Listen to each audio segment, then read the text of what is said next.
At this point, I think everyone is very much familiar with RRR.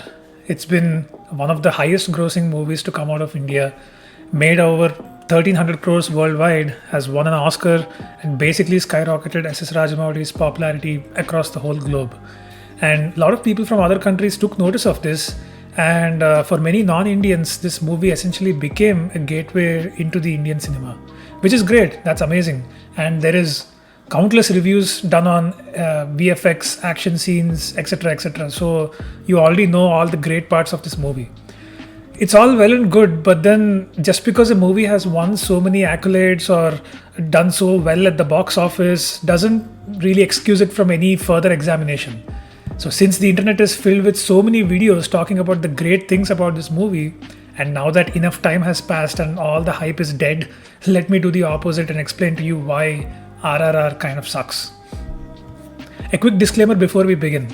I'm sure all of you will get deeply butthurt because I'm criticizing something that you love so deeply, and some of you may even respond with some garbage like, You know how difficult it is to work on a massive project like this, or have you ever even made a movie, or to even talk about something like this? You're such a hater and don't understand film and cinema. I'm just a guy on the internet. I'm allowed to have my opinions as a consumer. So there's that. So the first thing is the overall tone of this movie. This movie is set in the 1920s India, but it doesn't really make me feel that way. It doesn't even utilize any elements that actually happened in our actual history during that time period. You see, in real life, the British government completely plundered our country. They caused many artificial famines, they looted our rich temples and resources, burned our libraries, and completely diluted our GDP and basically left us to rot. But I never really got that feeling when I was watching this movie. I never felt that the British were that much of a threat. It just felt like, they're a glorified bully, basically. Because we never really see this sentiment of extreme unhappiness from the people. Well, there are only a handful of them in the movie. So the first one being that chaotic crowd scene during the introduction of Ram. We don't even know why the crowd is assembled there. Just one guy who just randomly shouts that they should release their leader Lala Lajpat Rai. And somehow we are supposed to catch that small piece of information, and that's why these people are rioting. And during that time, Lala Lajpat Rai, Bal Gangadhar Tilak and Bipin Chandrapal, famously known as Lal Bal Pal, and they were very much instrumental in helping the Indians fight against the British. So again, I'm not saying that we should spend a whole lot of time describing who Lala Lajpat Rai is, but then it'll be nice to at least get some information as to why this whole movement is happening. So that is one scene. And the second one is the scene in that building where people have gathered and they're talking about the injustices of British, and Ram just happens to sit there, and that was the second. Third one is right after the Komaram Bhim's song, and the public starts another riot, and that's about it. Those are the only three scenes in this whole movie that show that people are upset with the British government. Otherwise, it kind of seems to be quite chill, really. Everything is pretty alright. These people are just having festivals and they are just kind of, having fun all around, having melas and shit. How was that possible? The British people were brutally oppressing people at that time. Why don't you show any misery? So, if you're going to utilize the template of 1920s India, even if you want to make a fictitious story, all these other elements need to be present. Otherwise, it just doesn't make it feel authentic. Next thing is the main characters. And I think that the main characters in this movie have such weak character arcs. Their motivation and psychology is just so underrepresented. During the pre-release and promotions of this movie, Rajamouli explained how these two characters are actually based on real-life freedom fighters, Alluri Sitaramaraju and Komaram Bhim. But he wanted to just use them as a template and create a fictional story. And in actual history, there was a time period when both of these revolutionaries had sort of disappeared from their homes and supposedly traveled around the country to understand the Indian freedom struggle on a deeper level. Alluri Sitaramaraju and Komaram Bhim never met in their lives, but Rajamouli had an idea, thinking what if they actually did, what would that look like in an alternate history timeline, because both of these fighters' paths were very similar and they had similar motivations.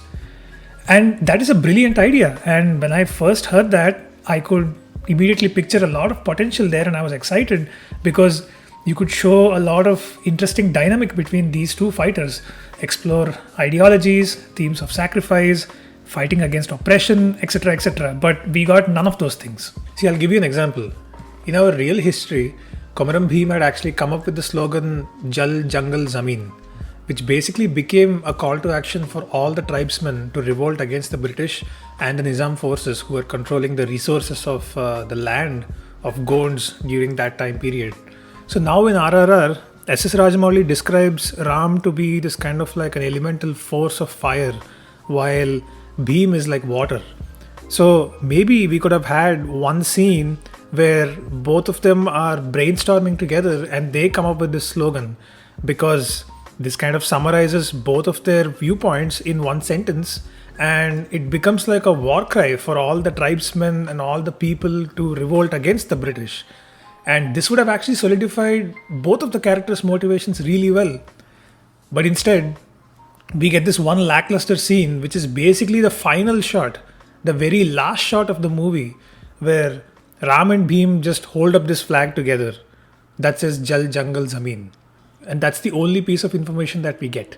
See, if you want to utilize the name of Alluri Sitaramaraju and Komaram Bhim, then you need to at least derive some elements from their original life also. So what's the use if you're only going to use just their names, even if it's a fictitious story? You have so much of room to grab elements from each of these fighters' individual actual lives. If that's the case, I can make a movie on Gandhi, but in my version, Gandhi never did satyagraha or anything.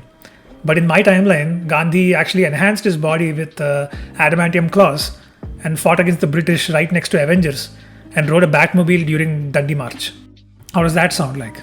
So yeah, basically these two characters in RRR could be named anything, like Chintu, Bintu, Ramu, Shamu, Ramesh, Suresh. It wouldn't really make any difference to the story because you're not deriving anything from the names of Alluri Sitaramaraju and Komaram Bhim. Yeah, they do mention that Bhim is from the Gond tribe, but that's about it really. And the next thing is character motivations. Let's start with Ram. He's shown to be this kind of ruthless, goal-oriented, straight shooter who will not stop until his goal is achieved. And way later in the movie, we learn that the reason why he wants to be promoted to a top-ranking officer is because he wants to infiltrate the garrison, steal the arms and give it to the people so they can actually have a fighting chance against the British. Okay, but then why are we learning this halfway into the story? This should be the main thing that gets introduced in the beginning so that we know what the character's motivations are. That's how we empathize with the character. And then in the movie, he meets Bhim and they become buddies, etc. etc. And Ram finds out who Bhim is and then they have a fight. Bhim gets captured. Ram suddenly now has a change of heart and then he decides to help Bhim in escaping. All this just feels so forced. It's kind of coming out of nowhere. The thing that unites Ram and Bhim should be a common goal, which is to fight the British. And this would lead to a much more stronger bond between these two fighters. So just imagine this alternate idea just for a second. The Gond tribe has been constantly oppressed by the British. They have been taken away as slaves, including little girls like Malli. Their natural resources are being plundered and the people are having to pay heavy taxes. And the Nizam has been ruling the Gond area and has basically become a vassal of the British government. So Bhim decides to stand up against all this oppression. And meanwhile, Ram is working as a police officer for the crown, and he's still a little bit of a new cadet who is kind of rough around the edges with little to no experience. But then he's sent to this tribal area on a mission to suppress the revolt of the Gonds.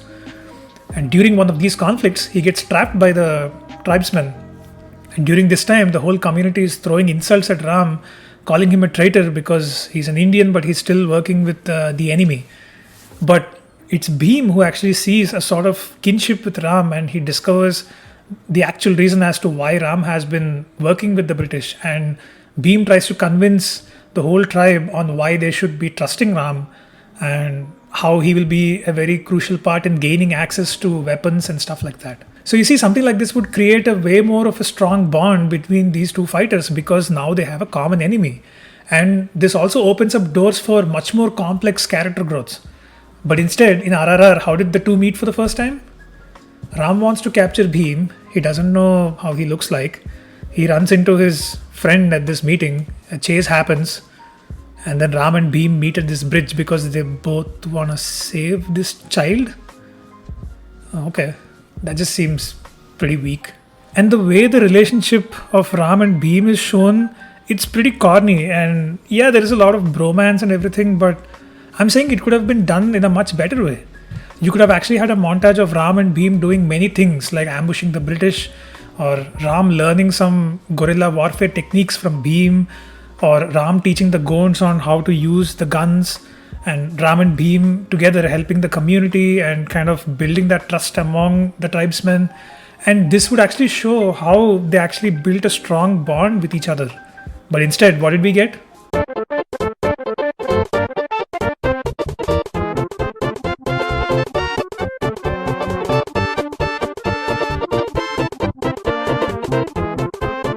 See, so much of screen time is wasted on shit like this, which kind of leads me to my next point, which is unnecessary runtime. This movie is just needlessly long, and it just felt like a 3-hour long fever dream. And I could cut big chunks of this movie to save the runtime and instead use it for better character development. I don't need a whole 25-minute flashback sequence explaining the origins of Ram and how his dad failed to provide arms for the village and how they all died and all that. Just explain it to me in a one dialogue exchange between Ram and Bhim during one of their early meetings, and that's it. It's not that hard. And I have nothing against 3-hour long movies. When you do them well, it really works. But you have to utilize the duration with a purpose, and I think this movie just wastes it. And it's not just RRR, but Rajamouli in general has this issue. Most of his films like Bahubali and Magadhira have done the same thing. But then again, that's a discussion for a whole other day. Alright, so I have some nitpicks with this movie, which kind of bother me, but it's whatever. So Bhim's original plan has been to capture the wild animals, keep them secretly hidden for several days, and then overwhelm the British by unleashing all of them at once. Do you know how unreliable animals are as foot soldiers to actually use them for a certain battle against your enemy? And yeah, sure, this scene looks cool, but it's just so nonsensical when you think about it. And how did you manage to pull this off without raising any alarms? And how did this not raise any red flags for Ram that you have these kind of animals trapped in a certain place and you're feeding them every day and you're just waiting for your master plan to unravel somehow? And how come Bhim never really went out to search for Lachu? Like, your friend has been missing and captured for days. You don't know where he is. And how come you didn't ask Ram? Okay, fine, I get it that you may not trust him that easily just yet, but then still, you could have just mentioned to him saying that, hey, yeah, one of my friends is kind of missing and I'm pretty concerned about him. That would have actually ended the movie right there. Ram would have instantly found out that Bhim is the guy that he needs to capture. And how come Ram doesn't raise any red flags for Bhim? Bhim never really asks Ram what he does for a living, and Ram is able to speak great English and he has access to all these lavish British parties.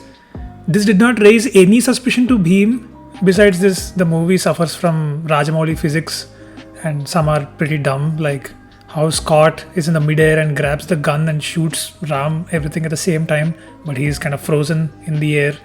This is just kind of some Looney Tunes shit where Wile E. Coyote does not realize that he's in midair for a few seconds.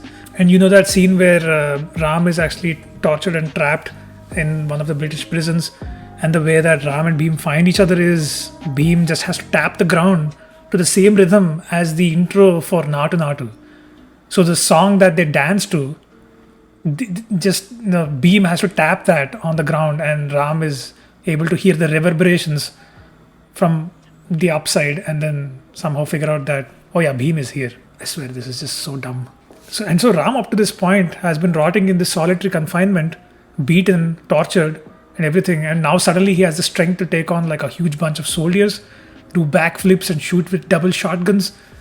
This is just basically video game logic mixed with some anime in there. I also think that it's kind of dumb that in the last scene, the way Ram gets his bow and arrow is when Bhim gives it to him from the statue of Lord Rama. Just make it make sense, please. There's many other weird physics in this movie, and you see, at the end of the day, it's just a Tollywood movie.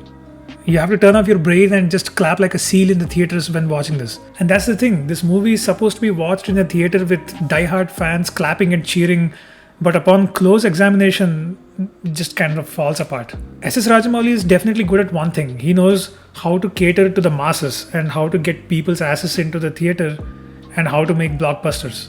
So I'll give credit where credit is due. And look, I'm not saying that RRR has to be some sort of a hipster indie movie. It is a commercial film at the end of the day, which is fine. And it's just that the amount of money, resources, time, and effort that was spent into making this, the movie could have been way better if they had paid some more attention to the characters, the motivations, and the world around them.